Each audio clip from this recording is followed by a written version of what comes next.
I want to consider alternative investments, unlocking the world of alternative investments, what you need to understand.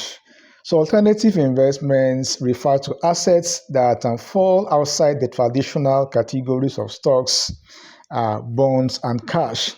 So, here are some key features, benefits, as well as some drawbacks of alternative investments. Let's look at the key features. Number one, one of the key features here is diverse asset classes. Diverse asset classes. And this includes assets such as real estates, we have private equity, we have hedge funds, and also commodities, as well as some cryptocurrencies and collectibles and other alternative investments. Number two is there's less liquidity. Actually, many alternative investments are less liquid compared to traditional assets, meaning that it may be very difficult to buy or even to sell if you've bought it in the first instance. It isn't as liquid as let's say stocks.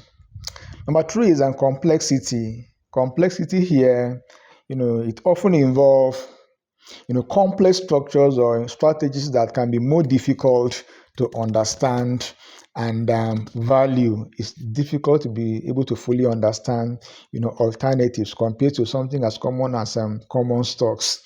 Number four is higher risk. It may involve higher risks due to their less regulated nature and the potential for high volatility.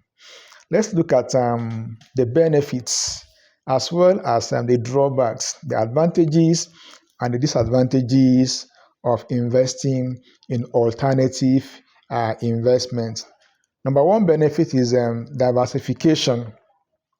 It can provide diversification benefits by adding asset classes that may not correlate closely with traditional investment. In other words, when stocks, are performing poorly, these alternatives may perform very well. So there's that lack of correlation between the two.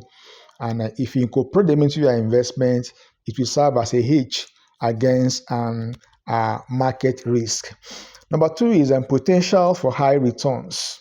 Some alternative investments, such as private equity or venture capital, have the potential for higher returns compared to traditional investments. They are known to have that potentials for relatively higher returns compared to traditional investments like stocks. Number three is hedge against inflation.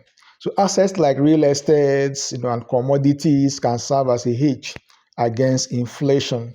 When in an inflationary environment, this particular asset can help you to kind of hedge your portfolio against the negative impact of inflation.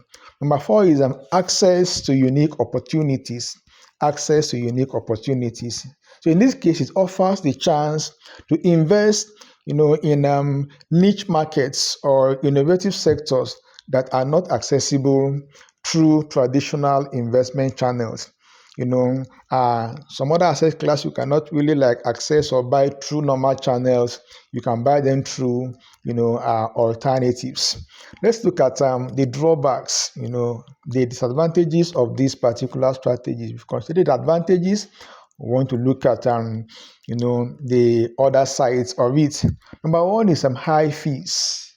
High fees. Often, it often comes with, higher management fees and other costs compared to traditional investments. They attract, a higher level of fees when you compare them to your traditional, investment in stocks. Not only that, number two is less transparency. There's a lesser, level of transparency. It may lack, the transparency of traditional investments, making it harder to evaluate their performance and risk. they are not all that transparent. So in the case where the entire instrument is like opaque, so how do you assess the risk involved, and how do you also assess, the potentials for the performance? Not only that, number three, there is that regulatory risk. Some alternative investments are less regulated, which can increase the risk of fraud or poor management. So some of them are not as highly regulated as, let's say, the typical stock market. How do you regulate, collectibles?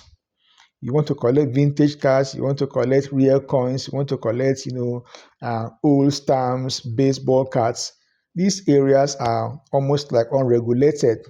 All right. So because they're not fully regulated, the risk is always there. Lack of that's under regulation risk is pertinent in this particular regards. And not only that, you have number four, complexity and expertise. Complexity and expertise, it requires a higher level of expertise and due diligence to understand and manage effectively. This particular area is not for any Tom, Dick, and Harry investor. No, it involves that level of sophistication. Like now, how do you analyze and value artwork? All right. How do you, analyze and value collectibles like vintage cars, like rare coins, like stamps, like baseball cards, and other rare items like that? How do you analyze and value cryptocurrencies? Because it has no basis for value. You can't really have, there's no metrics for value for adequately, evaluating the value, or to be able to attach the value to a typical cryptocurrency.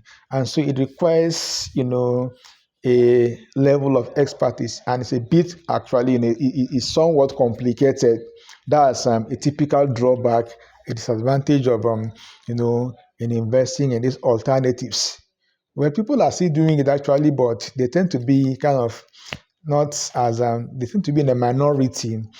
Some investors are, somebody like this particular investor that wrote the investment biker. That individual actually is so focused on alternatives. That's his key area, and he has really accumulated knowledge and expertise over the years. Please subscribe to this channel and like this video. It will do me a ton of good. Alternative investments, can be a valuable part of a diversified portfolio, but may not be suitable for all investors due to their complexity and risk profile. It's not for everybody. It's not for everyone because it's somewhat relatively complex.